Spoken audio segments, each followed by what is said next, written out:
Brother, what happened? Why you people are here? क्यों? क्या हुआ? क्या हुआ? आप लोगों ने क्या करना है इधर में? दिल्ली पुलिस ने क्यों आप लोग थ्रेट कर रहा है? क्या किया है? आप इधर में रुको। आप तो इधर में तो भाग क्यों रहा है?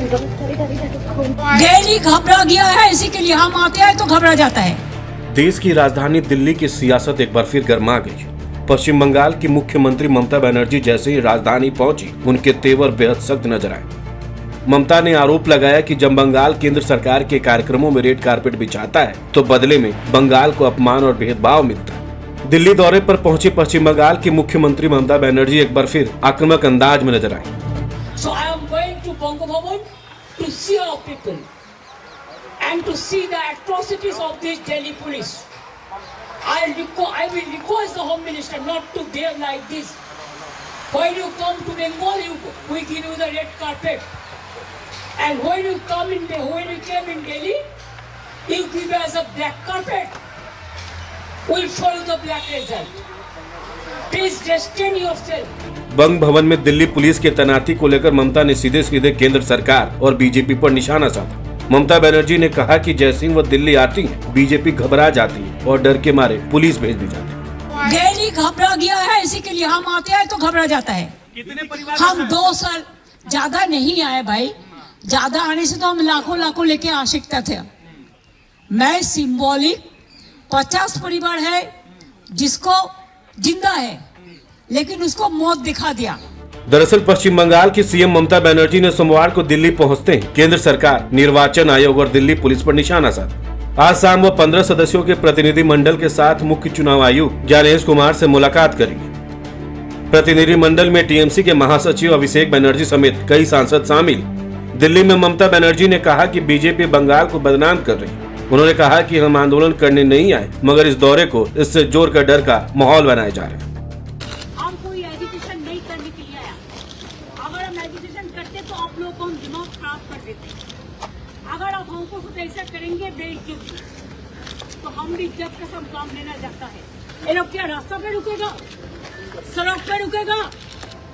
नहीं तो आपको घर में लौट जाएगा, दीजिए हम भेज देता है। एक ठीक नहीं है। आप जो जगह में लोग रहता है, आप उधर में जाके सब सुबह से तंग किया है। मैं देखो घर का कपड़ा पड़ के चलाया, इसी के लिए हमको रुक नहीं सकता है। ममता बनर्जी का कहना था कि वो चाणक्यपुर स्थित बंग भवन जा रही हैं, जहां बंगाल से आए लोगों से मिलेंगी और दिल्ली पुलिस द्वारा कथित तौर पर किए जा रहे अत्याचारों की जानकारी लेंगी। तो भी चेक कर रहा है, ऐसे देश नहीं चल सकता है। हम तो इंसाफ के लिए, इंसानियत के इंसाफ के लिए आए हुए हैं। हम तो दिल्ली में आता नहीं है, ये तो कॉन्स्पिरेसी करते हैं खाली। तो मेहरबानी करके आप टॉर्चर करना बंद कर दिए, वो लोग डर जाएंगे। वो लोग विलेज का सिंपल आदमी है। ममता ने आरोप लगाया कि बंगाल को जानबूझकर बदनाम किया जा रहा है और केंद्रीय एजेंसियां बीजेपी के इशारे पर काम कर रही है। उन्होंने कहा कि जब केंद्रीय गृह मंत्री पश्चिम बंगाल आते हैं तो राज्य सरकार उनका स्वागत रेड कारपेट से करती है, लेकिन जब बंगाल के लोग या उनके जनप्रतिनिधि दिल्ली आते हैं तो उनके साथ ब्लैक कारपेट जैसा व्यवहार किया जाता है। I will request the Home Minister not to behave like this. When you come to Bengal, we give you the red carpet. And when you came in Delhi, you give us a black carpet. We'll follow the black result. Please restrain yourself from the atrocities, from the torture of the Bengal people who have lost their lives, their family members against their family members. Don't show us the muscle. ममता ने इसे अपमानजनक और पक्षपातपूर्ण बताया। उनका कहना था कि यह केवल सम्मान की बात नहीं, बल्कि लोकतंत्र और समान व्यवहार का मसला है। ममता ने आगे कहा कि इस गलत व्यवहार और उत्पीड़न के खिलाफ वो आवाज उठाए। उन्होंने केंद्र और दिल्ली प्रशासन से बंगाल के लोगों के साथ निष्पक्ष और समान व्यवहार की मांग की। Now I'm going to see the Bangko Bhavan only to give the assurance that please be safe and sound, because they came to meet Delhi press. They will meet you tomorrow. They will show you that how they have been tortured.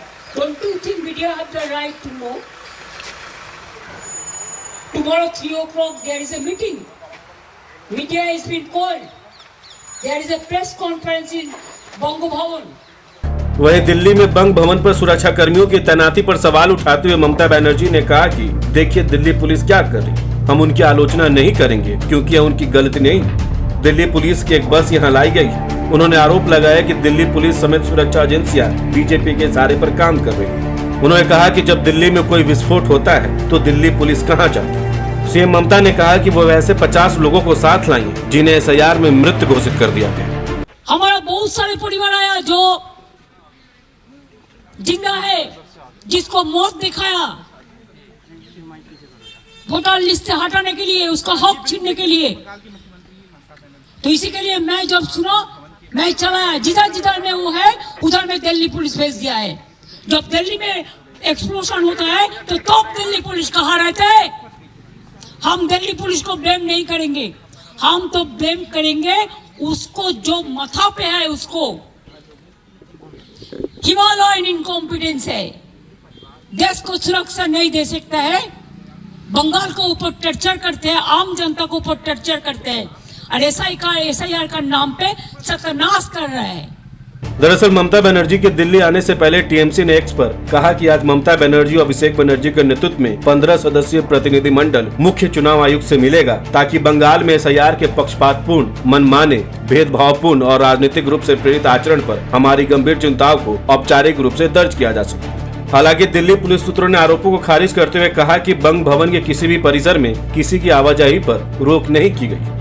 Police के मुताबिक सुरक्षा कर्मियों की तैनाती केवल एहतियातन की गई ताकि कानून व्यवस्था बनाई रखी जा सके और किसी भी अप्रिय घटना या अनावश्यक व्यवधान को रोका जा सके। इधर ममता बनर्जी का यह दौरा पश्चिम बंगाल के प्रभावित परिवारों के अधिकारों और सुरक्षा सुनिश्चित करने के लिए महत्वपूर्ण माना जा रहा है। दरअसल ममता बनर्जी लगातार बीजेपी पर राज्यों के अधिकार छीनने का आरोप लगाते रही।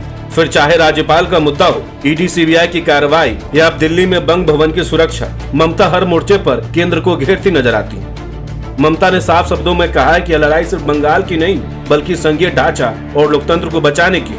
उन्होंने चेतावनी दी कि अगर राज्यों की आवाज को दबाया जाएगा तो इसका जवाब सड़क से संसद तक दिया जाएगा। राजनीतिक जानकारों की माने तो ममता बनर्जी खुद को केंद्र के खिलाफ एक मजबूत विपक्षी चेहरे के तौर पर पेश कर रही है। दिल्ली में दिया गया बयान सिर्फ एक प्रतिक्रिया नहीं है बल्कि एक बड़ा राजनीतिक संदेश है कि वो पीछे हटने वालों में से नहीं है। रेड कारपेट बनाम ब्लैक वेलकम, ममता बनर्जी के इस बयान ने दिल्ली की राजनीति में एक नई बहस छेड़ दी। अब सवाल ये है, क्या केंद्र इस नाराजगी को गंभीरता से लेगा या सियासी टकराव और तेज हो? आपको क्या लगता है? अपनी राय हमें कमेंट्स में जरूर बताएं। बहुत बहुत शुक्रिया।